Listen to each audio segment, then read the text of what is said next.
Il n'y a pas que des petits garçons qui jouent au tracteur.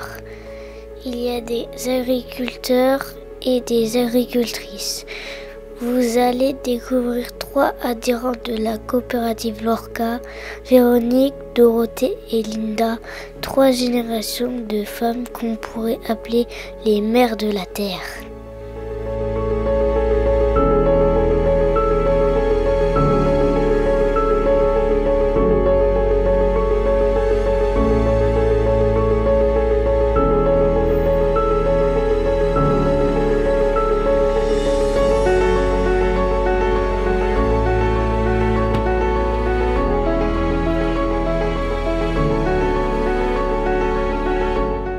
Véronique vit avec son mari Roland sur une exploitation à Ariens. Elle est la maman de 3 enfants, Fanny, Noël et Pierre. Elle a commencé à travailler dans l'agriculture à l'âge de 22 ans.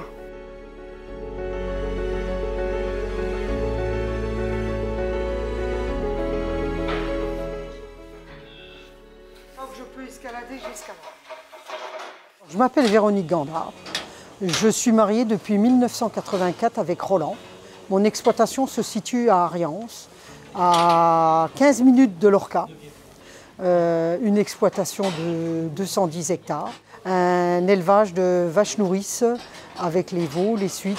On a 80 mères nourrices, 2 taureaux producteurs et 130 taurillons en continu. Je suis agricultrice depuis le jour où je me suis mariée. J'ai commencé le travail à la ferme à mes 22 ans quand j'étais enceinte de ma fille. Parce qu'avant, je travaillais en milieu industrie, enfin entreprise qui fabriquait des jouets. J'ai eu ma fille et puis au fur et à mesure des événements, avec mon mari, il m'a expliqué le pourquoi du comment fallait travailler, comment fallait s'occuper des animaux. Et après, il y a eu la naissance de mes 2 garçons et on a avancé tous les 2 sur l'évolution de l'exploitation pour aujourd'hui avoir un outil de travail qui, je pense, est sincère et progressif et opérationnel à beaucoup de choses.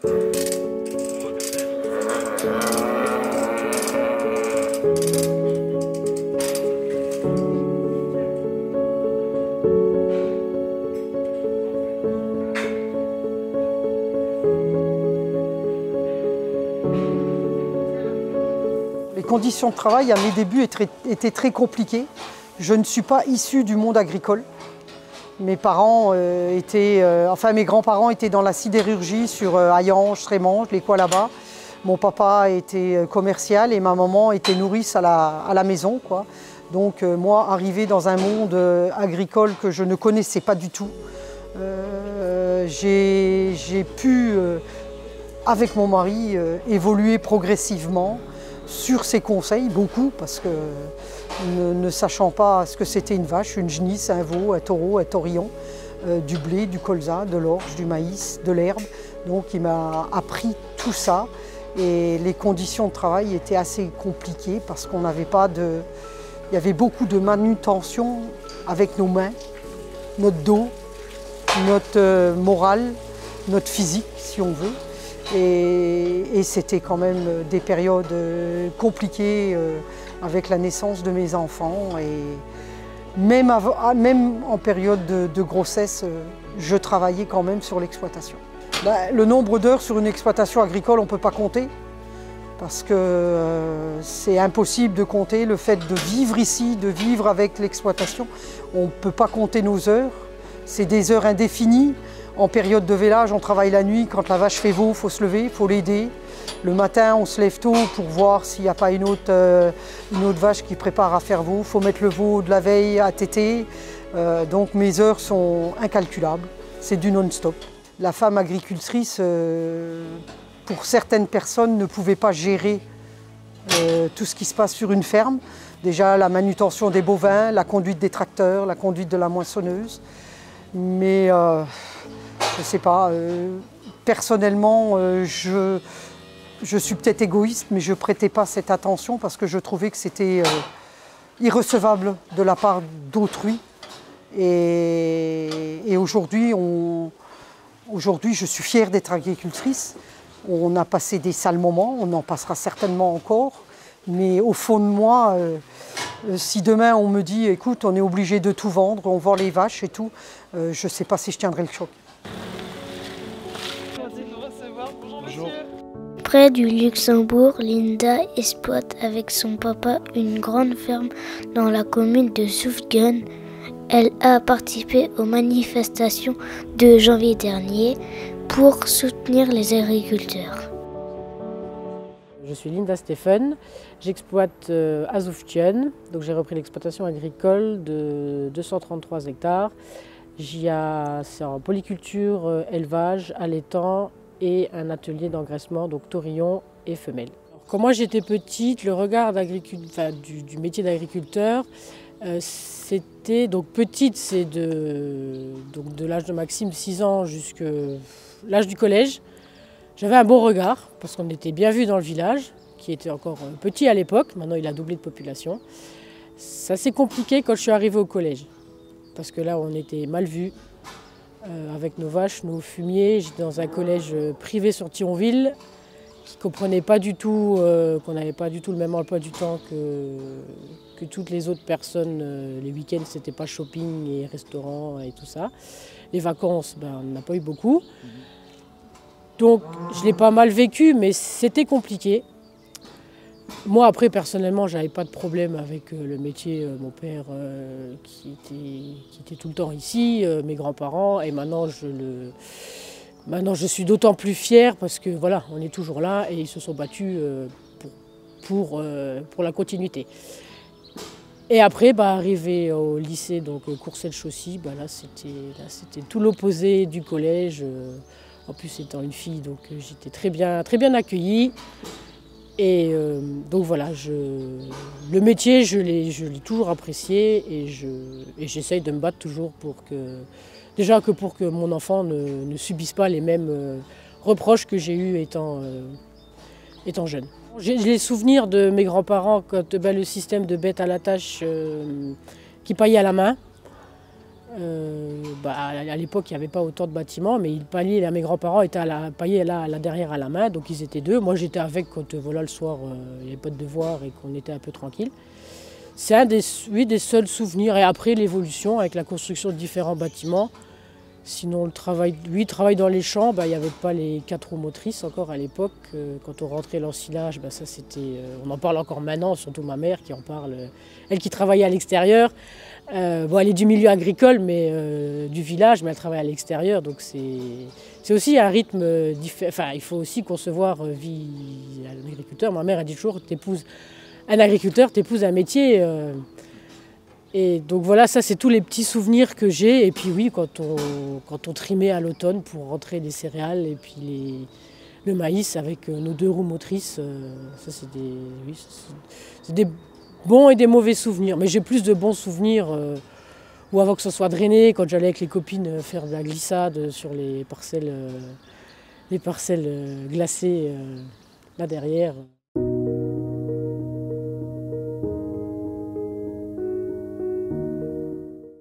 Dorothée a passé plein de diplômes avant de choisir finalement l'apiculture. Entourée de ses abeilles et de ses chevaux, elle vit dans un magnifique domaine près de Rhodes. Je suis Dorothée Singer, je suis chef d'exploitation au domaine équestre des Bachats à Rhodes en Moselle. On est sur un domaine d'une centaine d'hectares avec des étangs, de la forêt et des prairies. Je pratique la polyculture, l'élevage, l'apiculture. Alors ma reconversion, elle n'a pas été quelque chose de préparé, c'était vraiment quelque chose de plus dans le domaine de la passion qu'autre chose, parce qu'en fait mon projet au départ c'est les chevaux. Ma passion et tout le projet était autour des chevaux, et en travaillant sur ce projet, forcément avec les chevaux il y a la nourriture, la question des parcs, la question de l'herbe, du foin, de la qualité du foin. Et sur le domaine, on avait un foin qui était très riche en trèfle, donc il était important d'apporter de la biodiversité, d'où l'intérêt d'avoir des pollinisateurs et d'introduire des ruches. Et c'est comme ça que je suis venue à l'apiculture, parce qu'en fait, je voulais que ce soit un apiculteur qui s'occupe de mes ruches, mais le territoire du pays de Sarrebourg était en labellisation, en cours de labellisation de réserve de biosphère. Et dans ce cadre, j'ai été contactée puisque l'UNESCO avait un programme avec la Maison Guerlain, qui est Women for Bees, et qui formait des femmes à l'apiculture. Et je suis rentrée dans le programme, j'ai découvert les abeilles, et voilà comment je suis venue à l'apiculture. Alors pour l'apiculture, je dirais que le rucher école, c'est quelque chose de merveilleux. Moi, je suis dans 2 ruchers écoles, et on apprend. Ce qui est bien, c'est qu'on apprend la théorie, mais aussi la pratique. On est présent avec des gens qui sont des passionnés, donc qui sont là pour nous faire avancer et pour qu'on réussisse. Donc ça, c'est vraiment se rapprocher d'eux, c'est quelque chose de très important. En plus, il y a des techniciens sanitaires apicoles qui sont là, qui vont vérifier l'état de santé de nos ruches et qui vont vraiment nous accompagner. Et puis, au niveau agriculture, je veux dire au niveau agricole, moi, la chambre d'agriculture, ça a été la rencontre, hein, parce que j'ai eu affaire à des gens qui n'ont absolument pas jugé mon projet, qui m'ont accompagné, qui m'ont dit voilà comment on peut faire, qui ont rédigé mes statuts, qui ont vraiment voilà, et puis ils proposent plein de formations tout au long de l'année dans des domaines vraiment très différents et qui permet à chacun de se perfectionner. Alors le programme de plantation des haies et des arbres et le travail sur l'agroforesterie rentre dans le cadre du projet autour des chevaux. L'idée, c'était vraiment d'apporter de la biodiversité au domaine avec des haies. Donc d'où l'intérêt de planter ce kilomètre de haies, parce que ça apporte eh bien, de l'ombre pour les animaux, de la nourriture, puisque les haies ce sont des haies fourragères et mellifères, donc pour les pollinisateurs et pour les animaux du domaine, aussi bien les chevaux que les moutons. Et puis la partie agroforesterie, c'est-à-dire on peut sur des parcelles agricoles faire de l'agriculture et planter des arbres. Double intérêt parce que l'arbre apporte de l'ombre, il y a un vrai intérêt écologique sur la qualité des sols aussi. Donc mon travail, c'était vraiment apporter de la biodiversité au domaine. Vas-y, commande, oui. Je calcule combien? L'autre, il est plein, je pense que le silo d'eau est plein. Et là, il faudrait monter à 9h, je sais plus, à 9h15, ça tourne. Voir si la vis, elle tourne bien, pas qu'elle... Tu sais, quand on ouvre les 2 silos, ça... Moi, j'aime bien apprendre de moi-même, de raisonner à ma façon, pas toujours à la façon du mari, des fils, c'est moi. Si c'est pas bien qu'ils me fassent la remarque, ok. Après, on essaye de s'améliorer. Et je pense qu'aujourd'hui, à 59 ans, j'ai acquis un bien-être, un savoir-faire, un savoir réagir, un regard sur l'élevage qui complète mon mari et mes 2 garçons. Parce que certaines choses, je sens en tant que femme, on sent peut-être plus que les hommes, quoi. Pour moi, les agricultrices aujourd'hui ne sont pas assez reconnues pour leur vie sur une exploitation agricole. Je suis devenue maman à 22 ans de notre première fille qui est aujourd'hui est ingénieure dans le niveau nucléaire. Après, il y a eu mon autre fils, Noël, qui a été salarié à un certain moment. Et puis, la dernière naissance a été un vœu de ma part, parce que Noël, quand il est né, malheureusement, oui et non, son papa a eu un grave accident de moissonneuse. Donc, il a été gravement blessé. Donc, j'ai dû prendre en charge l'exploitation, la naissance des veaux, le suivi des bovins, le suivi des céréales dans les champs et la naissance de mon fils. Et ça a été très compliqué pour moi je pense, à mon avis, que mes 2 premiers enfants, dont Fanny et Noël, ont été un peu livrés à eux-mêmes. Bon, Noël était tout petit.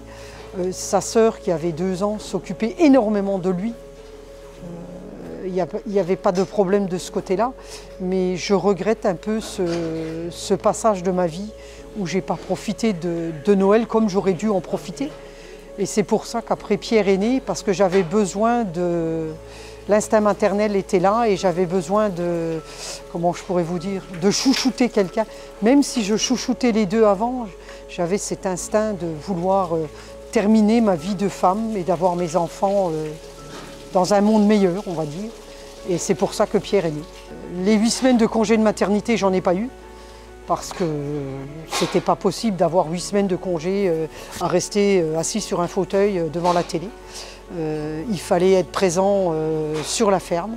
Donc tout ce que je pouvais faire avant d'avoir un gros ventre, on va dire, je le faisais. J'ai travaillé jusqu'à la veille de mes accouchements. Je suis restée à l'hôpital quand mon mari a eu son grave accident pour Noël 2 jours, parce qu'il fallait vraiment que je rentre pour pouvoir continuer ce qu'on avait monté jusque-là. Et il était hors de question pour moi aujourd'hui, agricultrice et fière d'être agricultrice, de laisser l'exploitation de mon mari à l'abandon. Il était hors de question de ne pas continuer dans la bonne humeur, dans la sérénité, travailler avec tout ce qui était en route et pouvoir progresser dans le monde agricole d'aujourd'hui. J'ai pas vraiment eu de déclic pour me dire je vais être agricultrice. Moi, j'aime beaucoup les fleurs.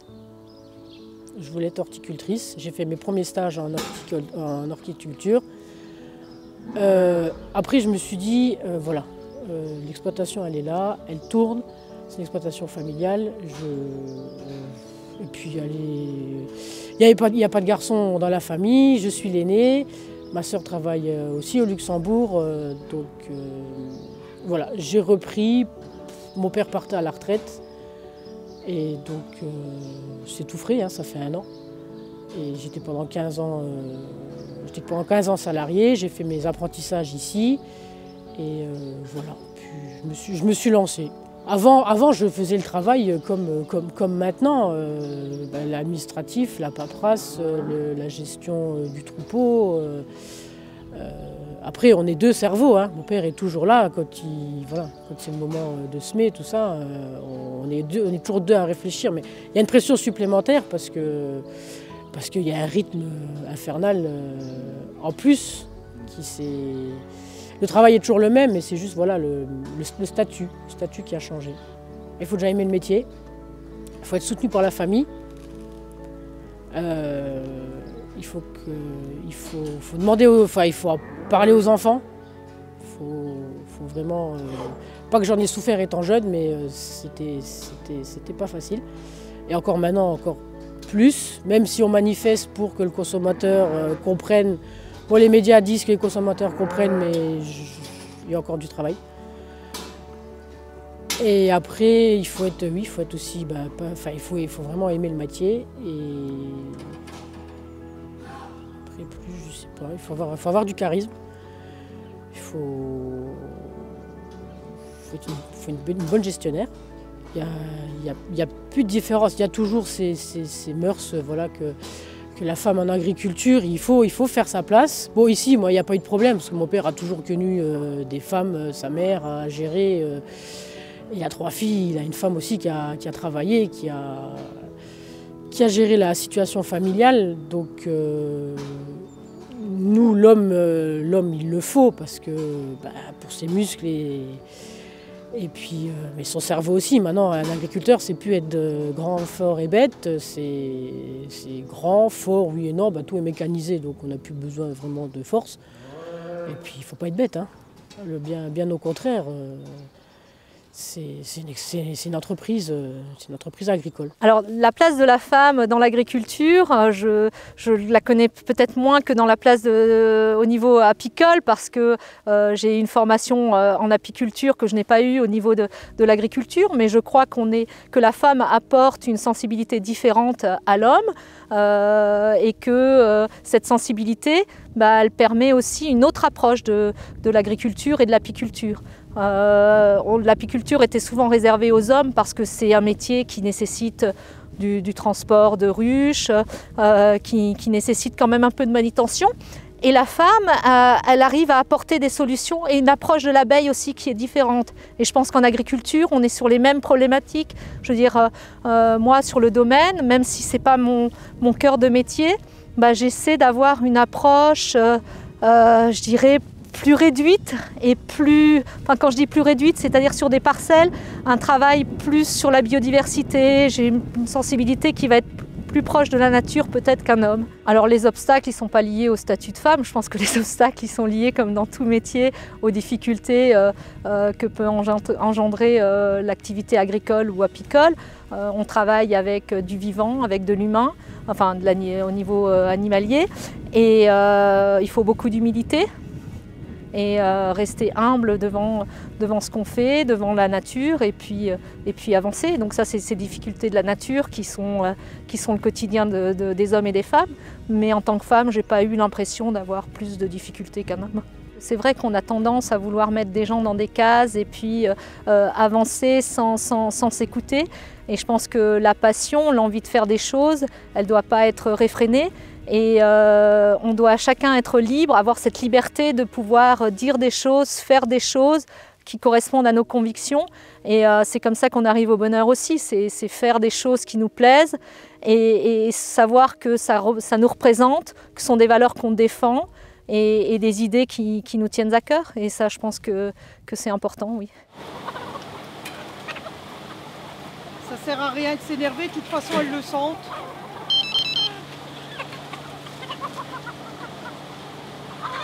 Ben moi, ce que j'ai à dire, c'est que c'est compliqué parce que moi, le fait d'aimer tout ce monde agricole, d'aimer mes vaches, d'aimer mes petits veaux qui naissent, ça me met de la joie au cœur. Et quand je suis avec eux, j'oublie tout. Je me mets dans ma bulle, je suis avec mes vaches, je suis sereine avec mes animaux. La naissance des veaux, ben, on en a vu un ce matin. Je suis heureuse que tout se passe bien. Rentrer à la maison, certes, j'étais très contente de retrouver mes enfants, mais il y a une autre façon de travailler.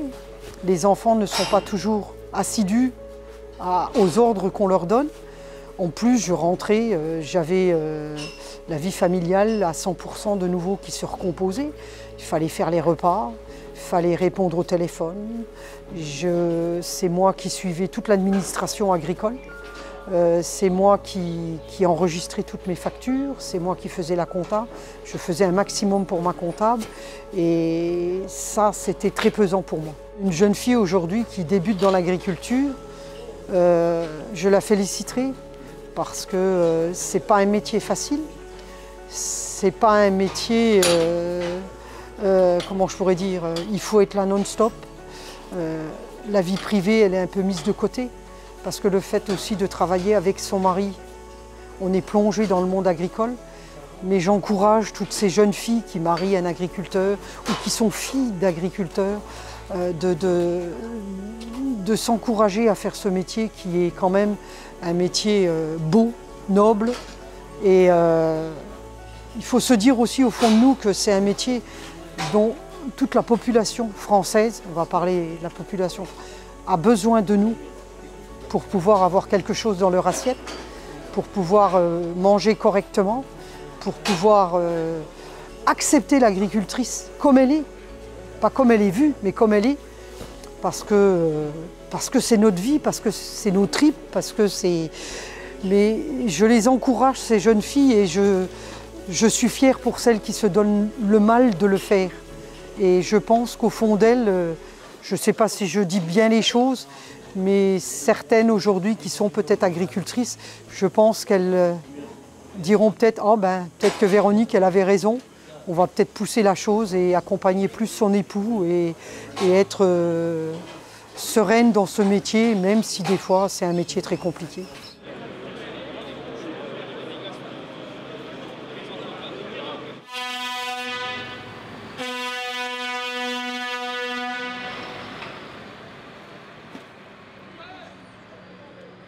Et donc on manifeste, moi personnellement c'est surtout soutien pour les collègues.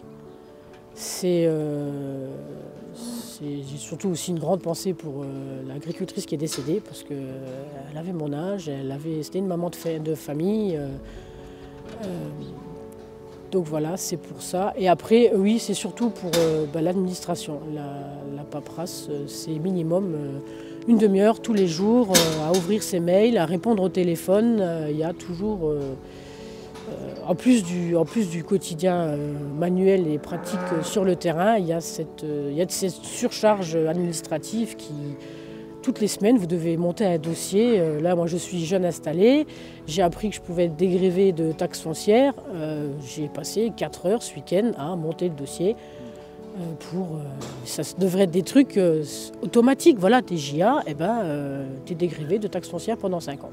Point, pas monter un dossier. Une demande, oui, il faut la faire, mais c'est un truc supplémentaire. Là, dans 2 mois, on va faire les dossiers PAC. Bon, heureusement que les syndicats et puis les centres sont là pour nous aider, parce que sinon, on est noyé, hein, on ne sait plus les normes et tout ce que ça devient très compliqué et contraignant. Une manifestation aussi, ça fait du bien de sortir de nos exploitations. Ça, je pense que c'est... Moi, je le dis à voix haute. Là, on est content de se retrouver tous ensemble, avec, même s'il y a la contrainte, voilà, qu'il faut rentrer pour les animaux. Donc je pense qu'on est content de tous se retrouver ensemble. Et après, moi, les manifestations, je suis parce que c'est convivial. Le monde agricole, c'est un monde convivial. On ne se tape pas dessus, on ne dégrade pas, on est soudés, on sort avec nos tracteurs, on met un tas de fumier, les gens sont contents. Il y en a qui nous filment, il y en a qui nous pointent du doigt. Bon, après, il y en aura toujours. Et je me souviens, une des premières, c'était à Metz, quand on était monté à la préfecture. Là, j'espère que ça va être justifié et que quelque chose va se produire, parce que je pense qu'il y a des exploitations qui sont vraiment en galère. Il y en a qui n'ont pas touché leurs aides-PAC, ce qui n'est pas... Pourquoi? C'est pas normal. Il y en a qui ont touché encore 0 € des aides PAC qui devaient être versées au mois d'octobre. Les femmes, il y en a de plus en plus. On est de plus en plus impliqués. Je me souviens, une fois, on était à la sous-préfecture à Thionville, il y a France 3 qui est venu m'interviewer. Aussi, comme ça, sur le pouce, il y avait un homme, il ne voulait pas parler, il a dit va voir Linda. Donc, des femmes, non, il y en... Après, il y a des femmes agriculteurs qui suivent le mouvement, et puis des jeunes agricultrices, hein, il y en a... On est quelques-unes ici dans le coin à avoir repris l'exploitation familiale. Oui, on recule. Oui, recule. Ah, là, pied devant. Oh, c'est beau celui-là. Oh, ça c'est un beau cheval. Alors le programme Women for Bees, c'est un programme qui est porté par la Maison Guerlain et l'UNESCO. Donc il y a un double intérêt. C'est la Maison Guerlain, c'est la femme, puisque Guerlain, c'est l'image de la femme. Et puis l'UNESCO, c'est la biodiversité, c'est l'environnement. Donc l'idée, c'était vraiment d'apporter dans l'environnement de l'entrepreneuriat féminin. Et donc à travers ce programme, qui est un programme international, donc qui regroupe des femmes du monde entier, eh bien, c'est développer l'apiculture. Pourquoi? Parce que l'apiculture, on en a besoin aujourd'hui. On se rend compte que la biodiversité s'effondre, qu'on a de moins en moins de pollinisateurs. Et l'idée, c'était de dire on contribue à améliorer l'environnement tout en créant de l'entrepreneuriat. Et c'est très intéressant parce que si nous, aujourd'hui en France, on a la femme une place qui est quand même à l'égal de l'homme, on va dire, c'est pas le cas dans tous les pays. Et permettre à des femmes d'avoir une place et apporter de l'argent et une entreprise pour un village entier, c'est merveilleux. Et puis pour nous, c'est échanger des cultures, des moyens de réaliser des choses. Et en ce sens, c'est un programme qui est important et qui est à l'image de la femme, je dirais, plein d'avenir. Alors le programme Women for Bees, il m'a offert l'opportunité de rencontrer d'autres apicultrices puisqu'on est plusieurs femmes. Donc là, j'ai un réseau, je dirais, au niveau de la France et à l'international. Et puis au niveau local, quand je suis rentrée de ma formation et que j'ai installé mes ruches, je me suis inscrite dans 2 ruchers-écoles. Donc j'ai pu rencontrer, déjà apprendre encore et perfectionner mes connaissances. Et puis j'ai rencontré des apiculteurs de ma région. Et c'est très important parce qu'on peut échanger. Vous savez, le monde de l'abeille, c'est un monde fragile, à la fois fort mais à la fois fragile. et on est confrontés tous au même problème. Donc c'est très important de pouvoir partager, d'échanger, de voir ce qui marche pas, pourquoi, comment, et essayer de trouver des solutions ensemble. Et en apiculture, je trouve qu'il y a une vraie solidarité entre apiculteurs et je trouve ça merveilleux.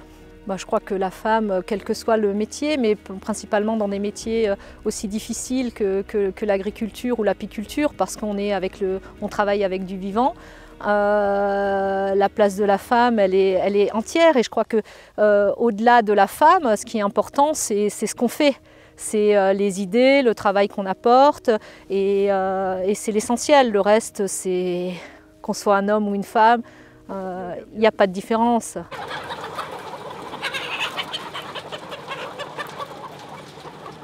Alors voilà une belle cocotte.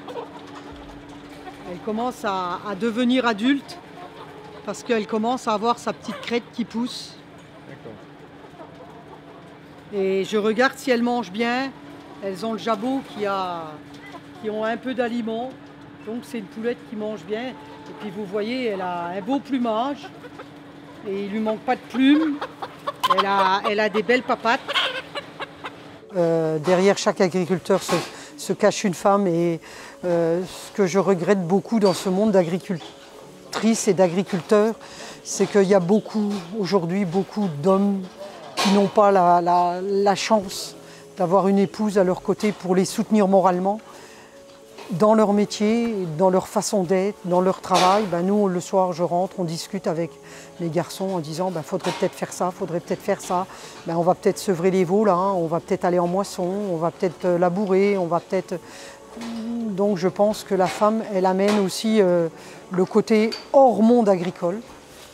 Et puis elle va peut-être plus regarder les choses administratives, la compta, l'aspect finance, l'aspect PAC, l'aspect gestion des bovins au niveau identification, tout ça, et l'aspect coopérative, parce que je pense qu'aujourd'hui, nous on est adhérents 100% COP, et je pense qu'au fond de moi c'est une fierté d'être agricultrice et adhérente à cette coopérative avec qui on travaille. Moi ça fait 40 ans aujourd'hui, mon mari a travaillé avant, mon beau-père a débuté avec l'Orca, quand l'Orca a débuté, donc je pense qu'il faut être fier de ce qu'on fait et puis fier de tous ces hommes et femmes qui nous accompagnent, malgré que des fois il y en a qui ne nous plaisent pas.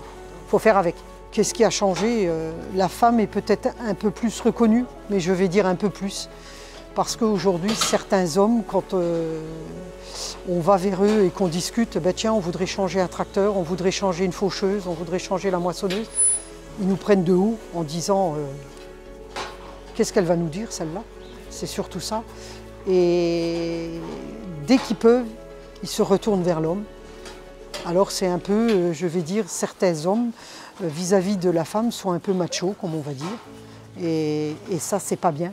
Parce qu'il n'y a pas de raison que la femme d'agriculteur ne sache pas ce que c'est un tracteur, une prise de force, une moissonneuse, comment le blé il rentre et il ressort, si elle est bien réglée, tout un tas de choses comme ça. Et je pense que de ce côté-là, le monde homme, dans certains métiers, a encore du chemin à faire pour accepter l'agricultrice.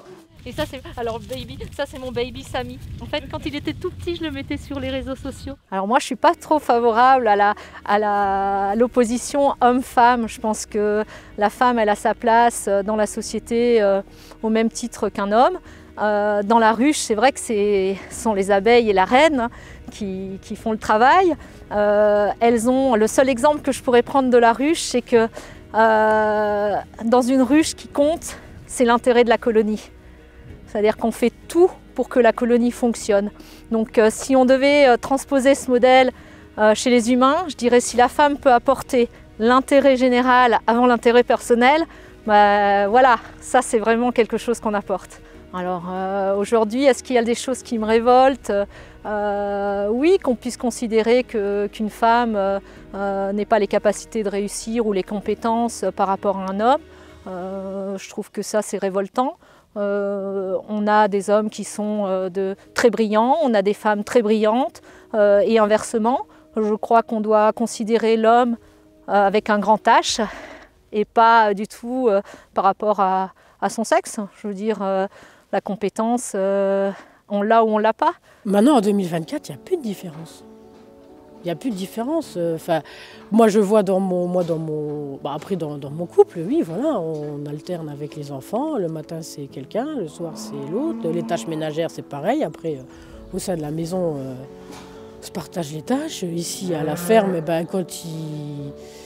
quand il a un week-end, voilà, un homme qui est impliqué avec sa femme agricultrice, il sait bricoler, il sait souder, il sait rouler en tracteur. En période de bourre, ils sont là. Ma sœur, c'est pareil. Hein. Après, ils ont leur travail aussi au Luxembourg, en 40 heures, donc c'est fatigant aussi. Mais dès qu'il faut, ils sont là. J'ai pas de souci à me faire là-dessus, quoi, pourvu que ça dure. Non, il y a quand même des trucs en agriculture qu'on ne peut pas toujours faire. Voilà, quand on travaille avec des gros animaux, des gros bovins, il faut tout. Bon, après, oui, 2 femmes, mais bon, 2 femmes, elles ne s'entendent pas ensemble. Donc, un homme et une femme, pour contentionner des bovins ou quand on s'occupe de veaux, là, il faut être 2. Après, une femme ne sait pas. Enfin, elle sait souder, mais bon, c'est. Non, il faut des hommes pour bricoler, pour souder, pour la mécanique, pour... Enfin, moi, personnellement, c'est ça, quoi. Déjà, maintenant, les femmes, elles font beaucoup moins d'enfants. La charge des enfants, elle est énorme, hein. La charge mentale, hein, en plus. Hein. Moi, j'en ai qu'un, mais après, celles qui en ont 2, 3, c'est... Oui, donc non, on n'arrivera jamais Enfin, pour moi, on n'arrivera jamais à la hauteur des femmes dans le temps qui subissaient aussi un peu, leur mari était là, ben voilà, quand il fallait aller, à l'époque on allait sortir les patates à la main, on allait traire les vaches, on avait des truies, on avait un peu tout, le potager, le poulailler, elles étaient au four, au moulin, après il fallait faire à manger pour toute une ribambelle de personnes, la grand-mère était là, le grand-père, voilà. Les commis. Donc, mais il y avait moins de, je pense il y avait moins de stress à l'époque. On vivait plus sereinement. Merci à elles, surtout il y a 50, 60 ans, qui se sont battues pour avoir un statut, parce qu'elles n'étaient pas reconnues à l'époque. Je dirais même qu'elles ont même plus de mérite, parce qu'elles travaillaient comme nous. Bon, il n'y avait pas autant de travail. Il n'y avait jamais des structures avec autant d'animaux. C'était vraiment familial. Elles allaient aider à traire le matin. Les enfants, elles les prenaient avec dans la poussette. Il n'y avait pas les crèches, il y avait l'école maternelle. Il n'y avait pas d'école maternelle, ça commençait à 6 ans, le CP. Donc, et puis elles élevaient leurs enfants, leurs 2, 3, 4 enfants. Elles faisaient encore un potager.